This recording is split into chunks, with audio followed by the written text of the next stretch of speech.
오늘 대단히 전국적으로 비가 많이 오고 태풍이 불고 야단 났다고 그래 하는데, 오늘따라서 이렇게 좋은 날은 처음 봤습니다. 아마도 이것은 우리 부처님께서, 우리 가빠우 부처님께서 모든 좋지 못한 이 날씨를 딱 잠재워 가지고 춥지도 않고 덥지도 않고 또 비도 안 오고 아주 좋은 나라를 이렇게 만들어 주신 것 같고, 천년 이상을 이 비바람 맞아 가면서 이 자리에 앉으셔 가지고 아마 세계적으로 이 가빠우 부처님만큼 일체 중생의 걱정 근심을 덜어주고 모든 소원을 이렇게 성취시켜 주신 부처님이 이 가빠우 부처님이 제일이 아닌가, 이런 생각이 듭니다. 우리 부처님께 한번 박수 한번 올려볼까요?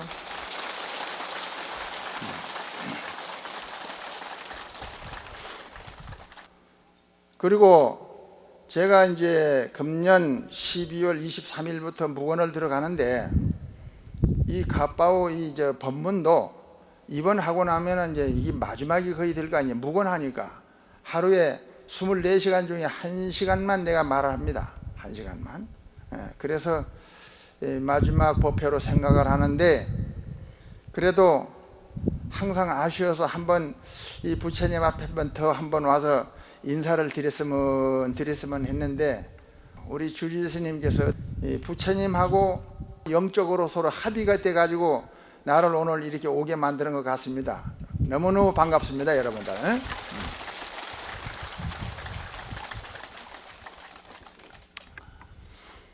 오늘 법문은 오늘 아침에 일어나서 무슨 말씀을 드릴까 이렇게 생각을 해보니까, 귀불양족존, 복덕과 지혜가 부족하신 부처님께 귀합니다 하는 것을 항상 우리는 법회 때마다 사용을 합니다.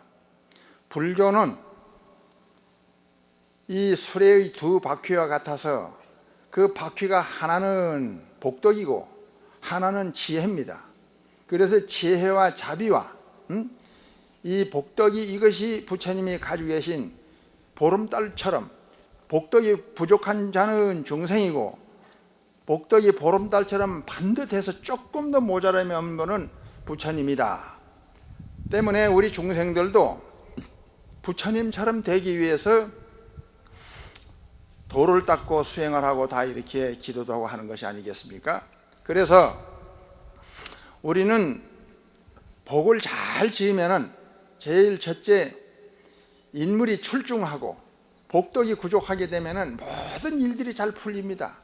태어나면서부터 좋은 가문을 만나게 되고, 이 복덕이 없게 되면 사사건건이 안 좋은 일에 손을 대가지고 손해를 보게 됩니다. 때문에 우리 스님들도 복되는 일을 많이 하고 복을 많이 지어야, 그래야 벌써 태어나면서부터 우리 주지 스님처럼 벌써 키가 훌쭉하고 인물이 잘생기고 그런 스님이 또 마음을 또 잘 써요, 보니까는. 그래서 복 있는 사람이 또 복을 지을 줄도 알아요. 우리는 지혜만 닦아도 안 되고 복만 닦아도 안 되고 지혜와 복을 균등하게 닦아야 된다. 그래서 이거를 복해쌍소라 그럽니다. 수레가 두 바퀴가 있어야 굴러가지 않습니까? 새가 두 날개가 있어야지 날아갈 수가 있지 않겠습니까? 남이 있으면 여가 있고 하늘에 있으면 땅이 있고 모든 이것은 서로의 합이 맞아야 되는 거예요. 그래서 오늘은 이 복회에 대해 가지고 복덕이 구족하면은 태어날 때부터 벌써 32상과 80종호를 구족해 가지고 전륜성왕 같은 분들은 32상 80종호는 부처님하고 같아요.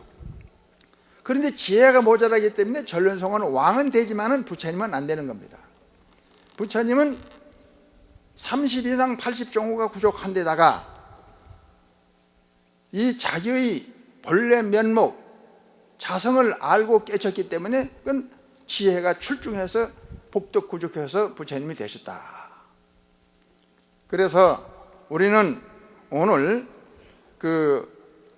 먼저 작복 인연 복을 지으면은 어떤 결과가 온다 하는 여기에 대해서 제가 이제 말씀을 한번 드려보겠습니다. 이 부처님 당시에 우리 석가모니 부처님께서 도를 이루시고 1250명을 거느리고 떡하니 길을 가실 때 그때는 절이 하나도 없었어요.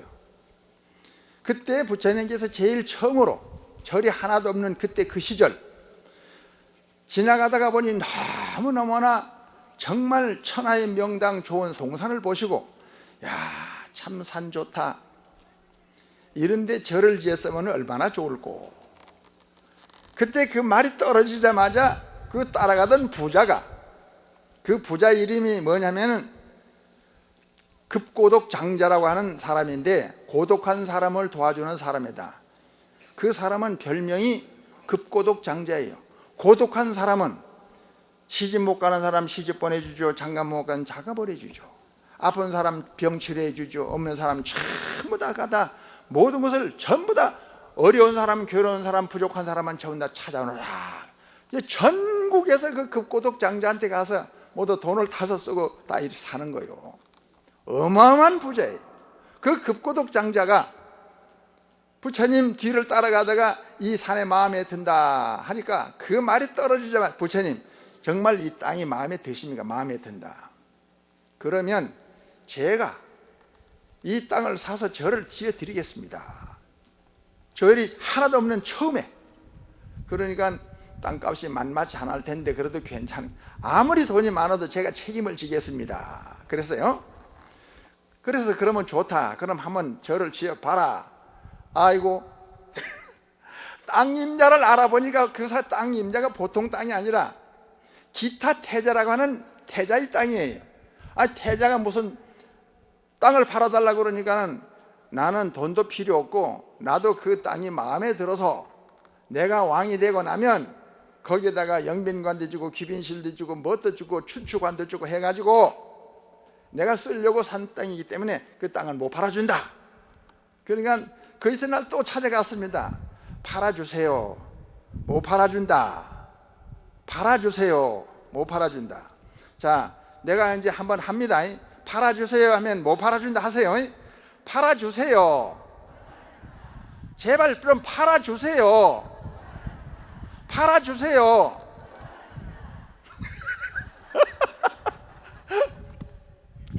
이렇게 하기를 100일을 했어요. 100일. 이야, 그 팔아주세요 하고 못 팔아준다 하는데도 불구하고 100일 동안 찾아간 급고독 장자도 어지간하지만 또 100일 동안 못 팔아준다고 계속 버틴 그 기타 태자도 어지간합니다. 어지간합니다. 또 귀찮아서 나중에는 너가 죽을 때까지 와서 팔아달라 그래도 나는 못 팔아준다. 그러니까 아예 오지 마라. 지금 벌써 100일이 되지 않느냐. 오지 마라. 절대 오지 마라. 그러니까 100일 하고 나서 또 그 이튿날 또 갔네요. 또 가서 엽죽이 인사를 하고는 팔아주세요. 왜 대답이 없어요? 그래 할 수 없이 이 기타 태자가 귀찮아서 하도 너무 귀찮아서 너가 지금 돈이 얼마나 있는지 모르지만은 진짜 네가 이 땅을 살려면 이 땅값이나 네가 아냐? 얼만데요? 땅값은 이 땅을 꼭 사고 싶으면 좋다. 그러면 한 치 두께로 금을 깔아라. 이 땅에다가 그러면 한 평 깔면 이 한 평이 그 너 땅이야. 너 그래도 살 거냐 그래. 덥석 일어나더니 절을 한번 하고, 아이고 예, 저 땅값 알겠습니다. 금 깔겠습니다. 아 여보게 그게 아닌데, 그게 아니긴 뭘 아니라 이제 태자님께서 일구연 할 수는 모두들 저 금 실어 놓으라 해가지고, 이야 참 그때 보니까 그 싣고 오는 거 보니 참 길이 빡빡한 거예요 사람들이. 이거 지고 마차에 막 그냥 계속 온종일 금을 깔기 시작을 합니다. 그때에 이 기타 태자가 보니 사정없이 금을 깔고 있는 거예요. 그래서 그 땅을 뭐 하기 위해 가지고 그렇게 비싼 땅을 그래 계속 깔고 있느냐 그래 물으니, 내가 성중성 부처님 참 천상천해 우주의 대법왕이시고 인류의 스승이신 이 부처님께 절을 지어드리기 위해서 제가 이렇게 금을 깝니다. 그러니까는 그래 이때에 이 기타 태자가 도대체 부처님이 어떤 분이길래 이렇게 비싼 땅을 사가지고 절을 지어드리려고 그러는고, 그래서 내 한번 부처님을 뵙고 싶다. 그래서 갔습니다. 부처님을 보는 순간에 자기 마음이 감동이 돼가지고, 나도 당신은 금을 깔은 땅을 내놓고 나는 이 나무를 내놔가지고 당신하고 나하고 합작을 해서 그러면 절을 짓자. 그래가지고 둘이서 그 부처님께 절을 지어가지고 그 이름이 기원정사, 기타 태자라고 하는 그 기자를 하나 넣고, 급고독원, 급고독 장자가 산 그 동산을 샀기 때문에 그 원자를 넣어가지고, 그래서 이 기원정사가 이 불교 역사상 가장 처음으로 지은 절이 바로 이 기원정사가 그래서 생겼다 그랬어요. 이때에 모든 제자들이랑 감탄하면서, 부처님 참 희귀한 인연입니다. 저 급고독 장자는 전생에 무슨 좋은 일을 많이 했길래 저렇게 훌륭한 저런 부자가 돼가지고 절을 지어주게 됐으며, 또한 저 기타 태자는 전생에 무슨 인연을 많이 지었길래 태자가 되고 또한 나무의 저 동산의 주인이 됐을까요? 이렇게 하니까 그때에 이 부처님이 전생 말씀을 하시는 거예요. 과거 오랜 전생에 어린 아이가 두 동자가 소꿉장난으로 놀다가, 요즘 말하자면 소풍 가가지고 무슨 라면 끓여 먹고 뭐 떡볶이 끓여 먹고 하듯이 놀다가 수행자 큰 스님이 오시니까, 야 우리 큰 스님께 우리가 공양을 올리자. 그래가지고 그 먹으려고 하던 밥 한 그릇을 올렸고, 큰 스님이 오셔서 공양을 하고 난 뒤에 땀을 뻘뻘 흘리는 모습을 보고, 큰 스님 이마에서 땀이 흐르고 있습니다. 이 시원한 그늘에 오셔서 쉬어가시죠. 그래 고맙다. 어리 너희들 둘이서 그래 착한 마음을 갖는고, 내가 너희들한테 은혜를 입었으니 나도 공을 갚아야지. 너는 소원이 뭐냐? 그러니까 저는 이 다음 세상에 태어날 수만 있다면 큰 부자가 한번 되고 싶습니다 그랬어요. 그러니까 또 너는 그랬어요. 나무 그늘에서 땀 닦아들던 그 동자에 너는, 그러니까 저는 이 훌륭한 이 나무, 이 동산 같은 나무의 주인이 되고 싶고, 이왕 사람으로 태어날 때는 태자를 한번 태어나고 싶습니다 그랬다는 거예요. 그런데 그때 그 밥 한 그릇 올린 그 아이는 급고독 장자 부자가 되었고, 오늘 그때의 그 나무 그늘에서 땀 닦아주는 아이는 기타 태자가 됐는데, 그때 그 수행하던 그 스님은 누구냐면 바로 석가모니 부처님, 바로 나다 그랬습니다. 자, 이 불교 역사상 급고독 장자가 되고 기타 태자가 돼가지고 부처님께 절을 지어드린 이 두 분에게 오늘 박수 한번 올려봐야 되겠습니다.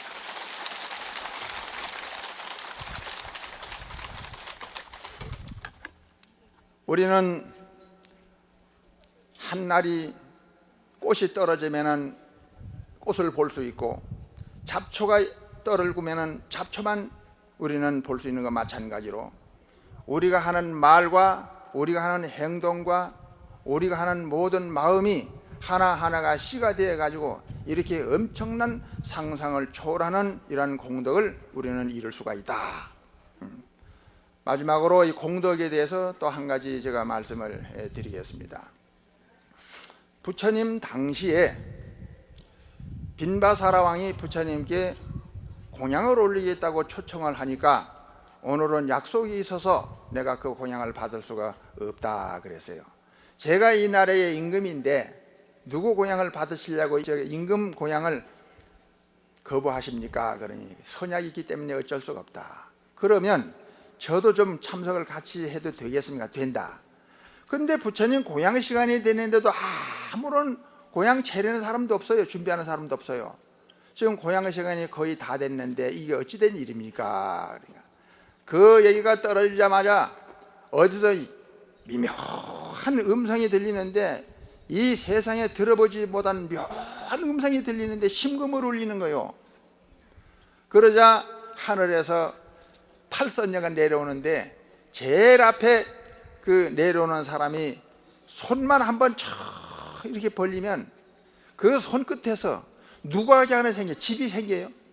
그 집이 둥둥둥둥 떠 내려와 가지고 이 선본사 같은 이 갑바 같은 데 그냥 허공에서 내려온 혁 집이 하나 내려앉는 거예요. 더 닦을 것도 없어요. 그러더니 또 왼쪽 손으로 한번 척 피니까 음식이 나오는데 그냥 가지가지 음식이 부패 음식처럼 척척 손만 피면은 그냥 음식이 생기고 그릇이 생기고 방석이 생기고 모든 것들이 생겨가지고 삽시간에 조용하게 1255사람 임금님까지 1256명의 음식이 쫙 차려지는 거예요. 이때에 팔선녀가 부처님께 삼배를 올리면서 부처님 고향 준비 다 됐으니 변변찮지만 고향 드시죠. 그래 착하고 착하다. 오늘 공양은 잘할 것이다. 그 부처님 제자들이 전부 가서 국왕까지 같이 공양을 했습니다. 그러고 나더니만은 또 팔선녀가 와서 삼배를 올리더니 저희들은 이제 물러가겠습니다 하더니 아까처럼 손만 한번 펼치고 손만 거두니까 여기 있던 누각이 없어지고 방석이 날아가고 그릇이 날아가고 설거지 할 것도만 어디서 왔다 어디서 날아가냐면 깨끗하게 없어지는 거예요.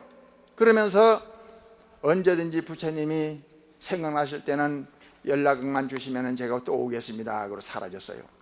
이때에 이 빈바사라 왕이 부처님께 말씀을 올립니다. 부처님, 저는 지금까지 살면서 임금 노릇까지 해봤지만은 그렇게 좋은 향냄새도 처음이고 그렇게 아름다운 음악도 처음이고 그렇게 아름다운 여인들도 본 일이 처음입니다. 그리고 손끝에서 모든 것이 다 이루어져 버리는데 그 여인은 도대체 어떤 여인입니까? 그리고 전생에 무슨 복을 많이 지었길래 손만 피면은 전부 다 소원이 이루어지는 뜻이 어떤 뜻이 있습니까? 하고 질문을 하니까 이때에 석가모니 부처님 말씀 한번 들어봅시다.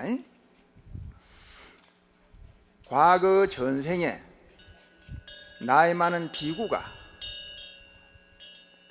나이가 70이 넘어서 나도 이제는 마지막에 죽음에 대한 준비를 해야 되겠다 하는 마음을 가지고 발심을 했어요.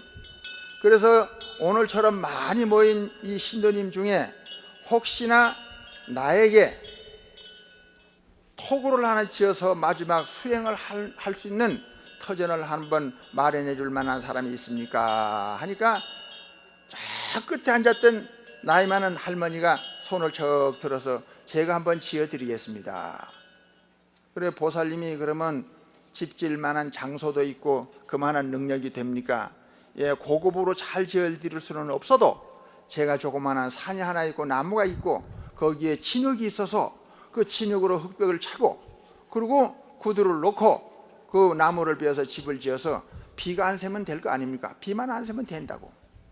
그래서 그 집을 지어드려서 이 큰 스님이 거기서 수행을 합니다.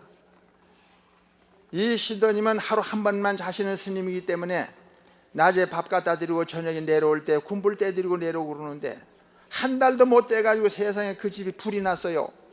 밤에 보니 불이 나버린 거예요. 야, 내가 공연히 집을 지어드려가지고 우리 스님이 불이 나서 죽었구나 싶어서 아침에 가보니까 불이 안 났어요. 밤에 보면 또 불이 났어요. 이게 무슨 이런 일이 있는가 싶어서 확인을 해보니까 불이 아니라 이 스님이 거기서 돌을 통해 가지고 완전히 부처님이 제일 위에서 나는 광명을 무견 정상산이라 그러고 중간에는 정상 육계산이라 그러고 그 다음에 이제 이 눈썹과 눈썹 사이에는 미간 백호산이라는데 이 광명 때문에 불처럼 보인 거 밤에는. 그래서 이 신도님이 크게 감탄을 해가지고 무서히 절을 하면서 찾아와서 앉아계신 큰 스님께 부처님 당신은 도를 통한 부처님과 같은 분입니다 하면서 감격의 눈물을 흘리고 있으니까 이 스님이 아시고 보살님 일로 오세요. 자, 그 손 한번 봅시다. 손을 보니까요 그 혼자서 그 털을 닦고 나무를 베고 그 토구를 지어 드리려고 완전 북두 깔고리가 돼가지고 막 피가 철철 흐르고 아직도 다친 손이 덜 나선 거요. 그래 손을 만져주시면서 보살님 덕분에 제가 수행을 잘 했습니다. 내가 이렇게 신세를 지었으니 나도 은혜를 한번 보답을 해야 되는데 당신 소원이 뭐요? 하니까 그 할머니가 제가 지금까지 가난뱅이로 태어나가지고 전생에 복을 못 지어서 너무나 한평생 이렇게 돈 한 번 쓰고 싶어 쓰지도 못하고 불사 동참하고 싶어도 불사도 동참도 못하고 제가 세상에 태어나서 한 일이라고 하는 것은 스님께 톡을 지어드리는 거 이거 하나밖에 없습니다.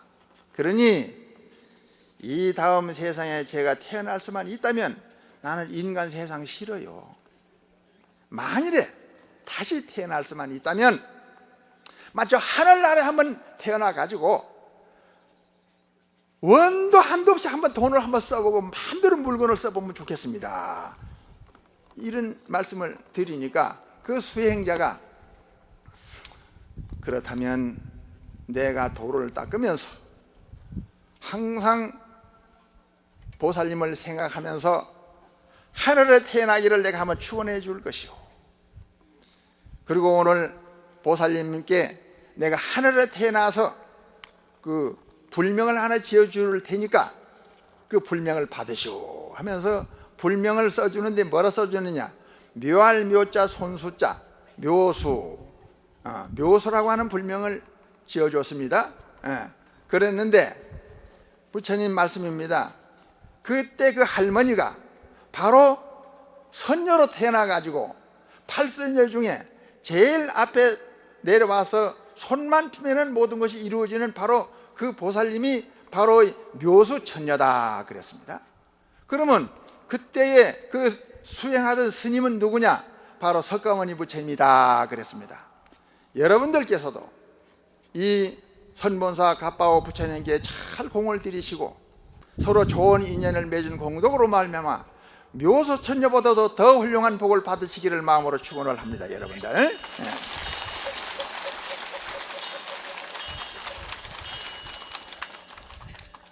그리고 마지막으로 이 꽃고향 올린 공덕에 대해서 말씀을 드리겠어요. 이 화원의식 하는데 꽃으로서 혼례를 결정짓는다 그런 뜻입니다. 그래서 옛날에 어떤 일이 있었냐면은 구리선녀라고 하는 선녀 여주인이 있었고 또 선해선인이라고 하는 수행자가 있었는데 그때 연등 부처님께 꽃고향을 올리면 그 소원을 이룬다. 이제 그런 이제 공양을 많이 올렸어요. 요즘처럼 뭐 이제 꽃을 꺾어 가지고 올리는 그런 고향이 아니라 뿌리째 있는 꽃을 부처님 도량에 이렇게 심으면 그것이 이 다음 세상에 훌륭한 좋은 부부의 인연을 맺는다. 그래서 이 구리선녀가 아름다운 꽃을 어디서 묘종을 준비를 해가지고 아주 정성껏 갖고 왔습니다. 근데 이 선혜라고 하는 이 수행자가 또 나도 소원을 이루기 위해 가지고 동량을 해서 탁발을 해가지고 연등 부처님께 꽃공양을 올리려고 이제 수소문을 해보니까 그 구리선녀가 12송이 꽃을 잘 갖고 가지고 좀 탐스럽게 피었다는 얘기를 들었습니다. 그래서 구리선녀를 찾아갔습니다.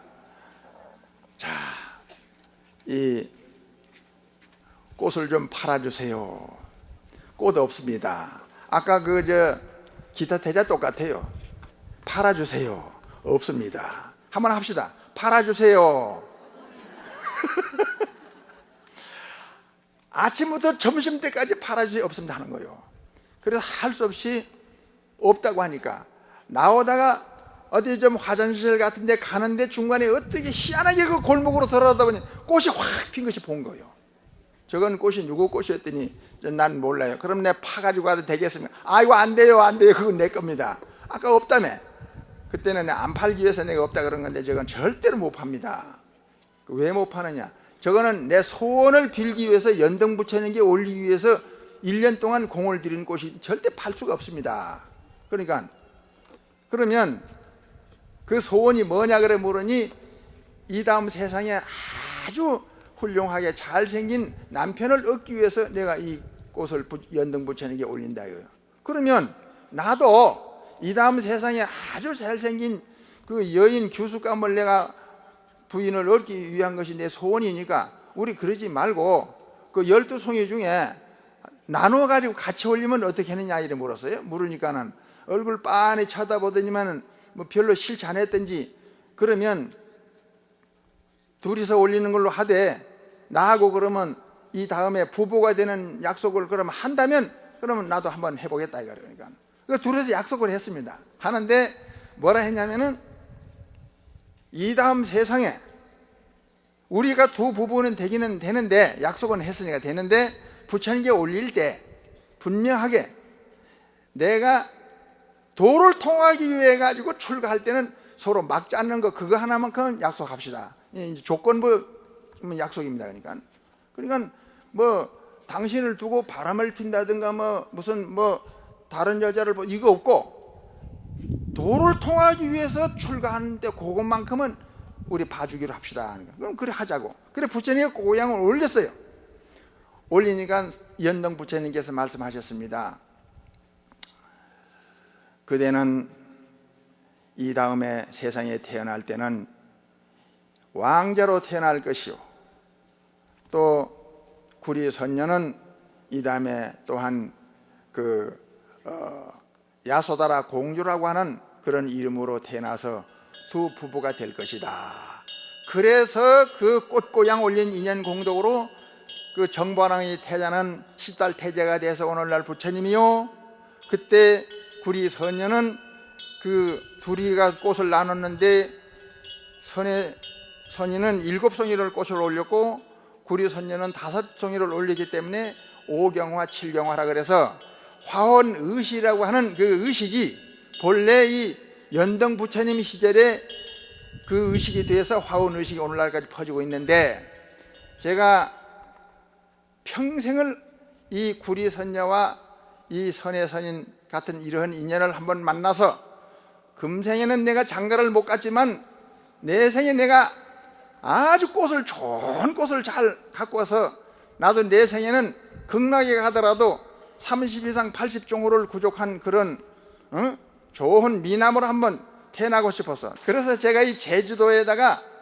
지금 한 7,000평 땅을 사가지고 아주 아름다운 꽃을 심고 정말 훌륭한 나무를 한번 갖고 와서 마지막 판에 대법륜전을 한번 원력을 세워서 한번 해보겠다 하는 그런 원력을 세우고 있으니까 이 다음에 다 됐다 소문이 들으면 우리 제주도 한번 갑시다. 예.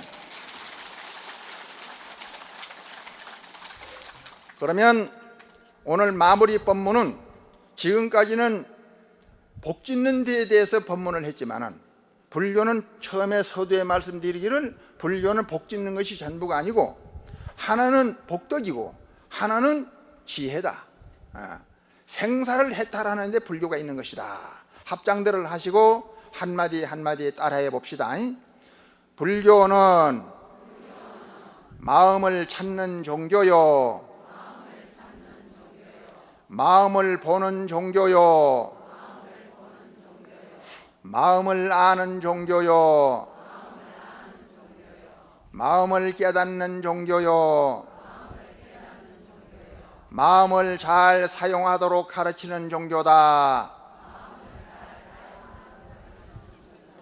마음이 달라지면 모습이 달라지고 관상이 바뀌면 내 운명과 팔자도 바뀐다. 합장 내리세요. 불교는 누가 무슨 소리를 해도 생사해탈에 있다. 우리가 이렇게 살다가 극락에 입학을 하지 못하고 철두철미하게 도를 깨쳐서 서산사명을 뛰어넘고 만공경허의 벽을 넘어서 오뇨 의상보다도 더 나아가서 달마의 육조를 능가하는 이런 훌륭한 부처님과 같은 도를 통하기 전에는 생사윤회를 할 수밖에 없다. 사람 됐다가 지옥 됐다가 악귀 됐다가 짐승 됐다가 지옥으로 돌아다니다가 가지가지 눈물과 한숨과 고통 속에서 수천 년 수억만 년을 헤매고 다닐 수밖에 없는 것이다. 그렇기 때문에 불교를 하는 사람은 반드시 본래 면목, 내 주인공을 봐야 되고 내 주인공을 알아야 되고 내 주인공을 깨달아서 이 마음을 잘 쓰는 그러한 성자가 되어야 되는 것이다. 여기서 생사해탈한 스님의 인연 이야기를 한마디 하고 오늘 법문을 마쳐야 되겠는데, 중공 역사에 알록산이 난을 당했을 때 있었던 일인데, 그때에 아주 훌륭한 법사가 있었는데 그 이름이 원택입니다. 원택 법사가 있었는데 이원거서라고 하는 거사가 일찍이 장관 벼슬을 다 지내고 나서 마지막 나도 죽음에 대한 준비를 해야 되겠다. 사람은 어디서 왔다가 어디로 가는가? 사후의 세계는 어떻게 전개되는가? 도저히 알 수 없습니다. 아무리 똑똑한 사람도 돌아갔다고 하는데 어디로 돌아간지를 알 수가 없고, 왔다고 하는데 어디 있다 온 줄도 모르고, 죽는 날도 모르고 죽는 시간도 모르고, 이게 우리 중생인 것입니다.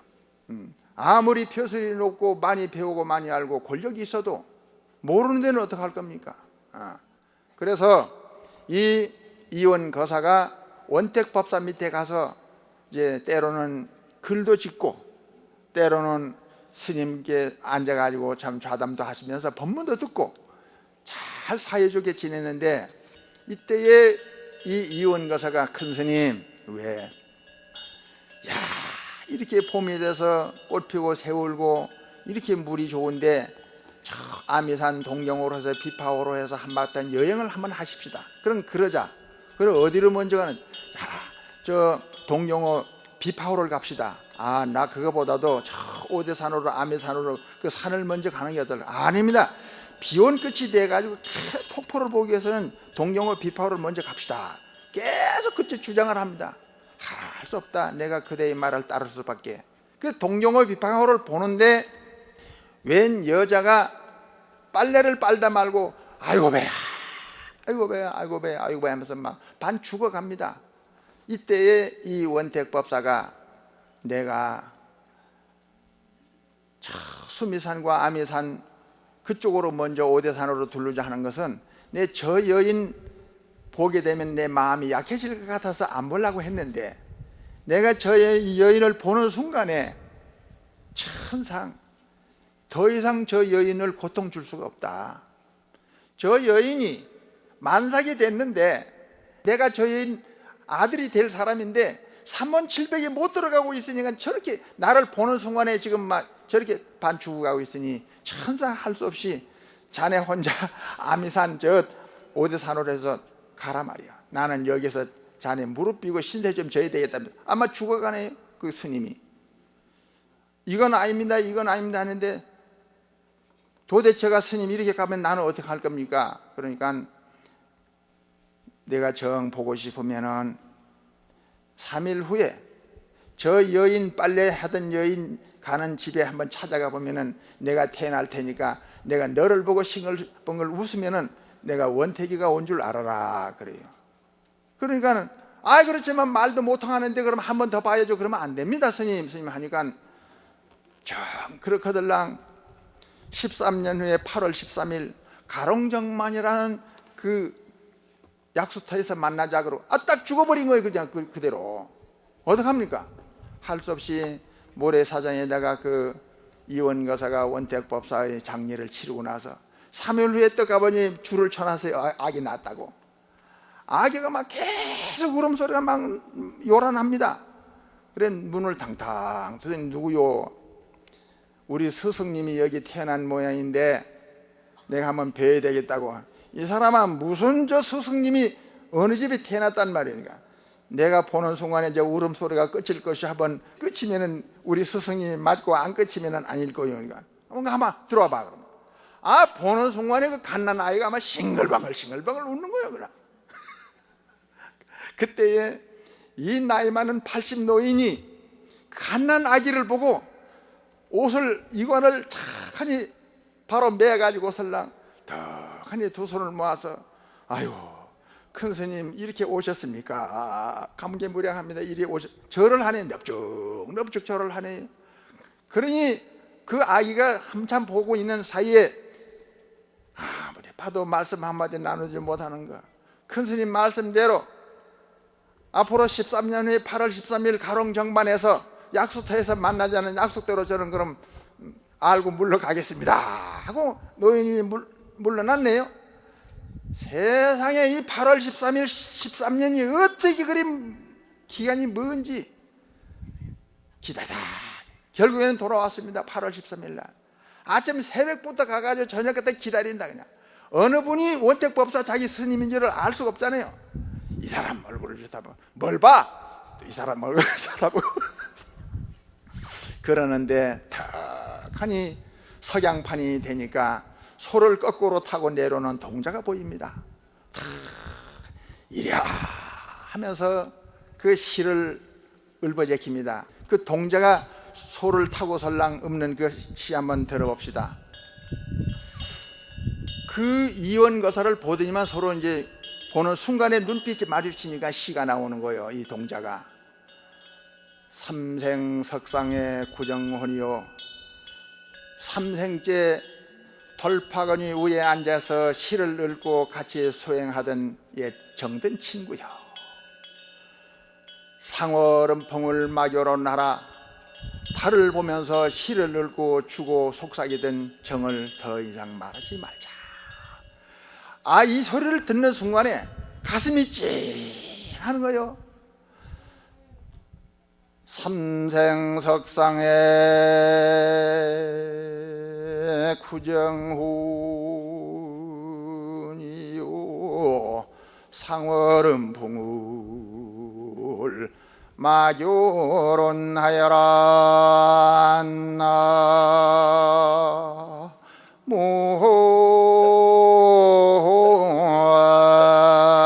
나무아이미 밥을.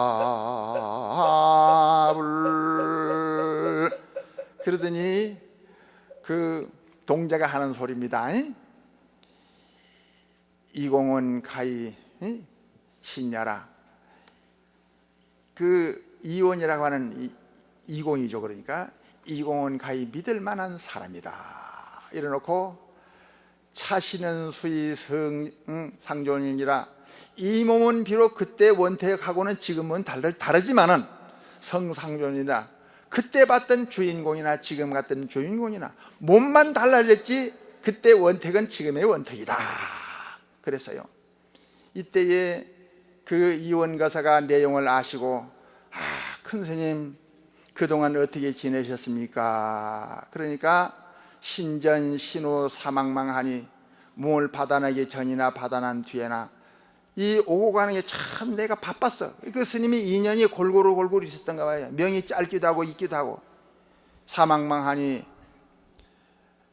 욕화 인연 공단장이라, 이 인연법을 다 말을 하자면 창조가 끊어지는 것 같다. 사람이 태어났다고 생남했다고 막 웃고, 또한 어떤 때는 죽었다고 해서 통곡을 하고 막 울고 하는 그런 거 어머니의 심정을 다 말을 하자면 나도 창조가 끊어지는 것 같다. 그래서 가까이 와서 큰 스님하고 붙으려고 하니까 막걸리 하라, 더 가까이는 오지 말라. 그러면서 이제 떠나갑니다. 떠나가는데 그러면 지금은 어디로 가십니까? 그러니까 오월강산 시미련하고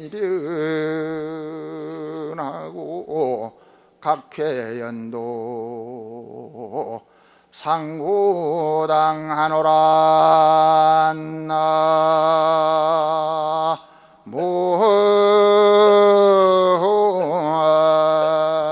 나무이미 밥을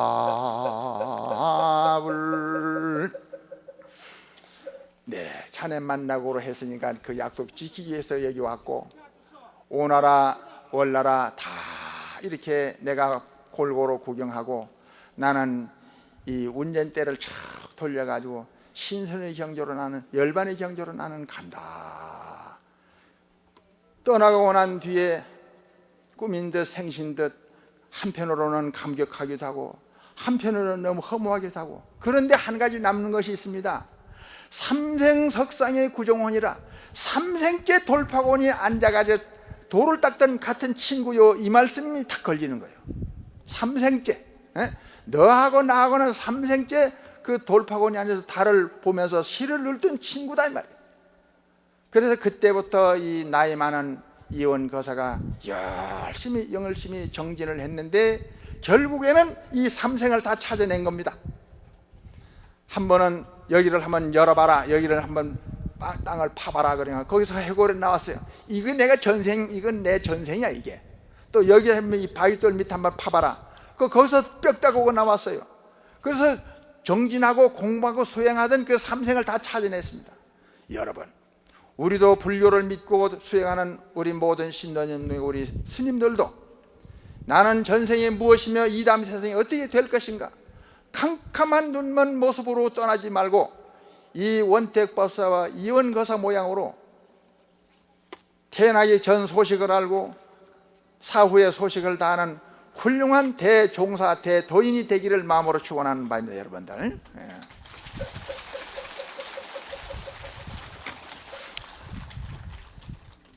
법상을 내려가면서 너무 아쉬운 나머지에 가장 중요한 글자 4글자, 부처님께서 45년 동안 법문을 하셨는데 그 1200 제자 중에 가장 사랑하는 사리불이라고 하는 제자에게, 사리불이여, 내가 봄을 참고 열쇠와 같고 심장과 같은 정말 훌륭한 글자 4글자를 너한테 줄 테인즉 너는 모든 중생을 위해서 이것을 반드시 설해주고 이것을 지키는 사람이 되도록 포교를 해라. 아주 유언하다시피 당부하신 말씀이 있습니다. 제일 첫째, 자, 사랑을 하되 나한테 잘해주는 사람 못해주는 사람 너무 골라내지 말고, 허공에 있는 저 달이나 해가 미운 사람 고운 사람 추려내지 않고 공산주의 민주주의 따지지 않고 평등한 마음으로 달빛을 비춰주고 햇빛을 비춰주듯이 그렇게 평등한 마음으로 사랑을 하는 마음을 갖는, 이것이 나의 뜻이다. 두 번째, 비, 슬플 비자, 나보다 못 배운 사람, 가난한 사람, 어려운 사람, 눈물 흘리는 사람 보면 가슴 아파해 줄 줄 알아야 되고 눈물 닦아줄 줄 알아야 되고, 내가 불행을 당한 것보다 더 이상으로 아파하는 그런 마음을 가지고 사는 것이, 이것이 불교요, 이것이 보살이 뜻이요, 부처님의 마음이다. 세 번째, 나는 지금까지 어떻게 살아왔던가, 현재는 어떻게 살고 있는가, 남아있는 내 목숨은 얼마인가, 그렇다면 남아있는 목숨을 어떻게 사용할 것인가, 남아있는 목숨 사용하는 방법을 말씀해 주셨습니다. 기쁘리자, 오늘부터, 오늘 이 시간부터 어떻게 하면 나를 만나는 모든 사람들을 기쁘게 하고 즐겁게 하고 편안하게 할 수 있을까? 어떻게 하면 내 집에 시집온 며느리를 기쁘고 즐겁고 편안하게 할 수 있을까? 내가 이왕 장가를 갔으면 어떻게 하면 내 집에 시집온 우리 부인을, 어떻게 하면 부인을 기쁘고 즐겁고 편안하게 할 수 있을까? 자나깨나 그것만 연구해, 그것만. 어떻게 하면 우리 남편을 기쁘고 즐겁고 편안하게 할 수 있을까? 마지막으로 그렇게 하기 위해서는 버릴 사자를 반드시 명심해야 된다. 내 자존심 버리고 콧대 낮추고 목에 힘주지 말고 언제든지 겸손한 마음으로 하심을 해라. 상대를 기쁘고 즐겁고 편안하게 하기 위해서 내 모든 것을 내려놓고 자존심 버리고 모든 봉사하고 희생한다는 생각만 가져야 된다. 누구 덕불나는 생각을 갖지를 말라. 봉사하고 희생하면서 남은 여생을 살겠다는 이것이 바로 석가모니 부처님께서 가장 사랑하는 사립을 존자에게 마지막 유언처럼 말씀한 법문이라고 말씀을 드리면서 오늘 이 귀중한 시간에 좋은 도량에서 정말 세상에 이렇게 좋은 날씨가 어디가 있습니까? 여러분 감사합니다.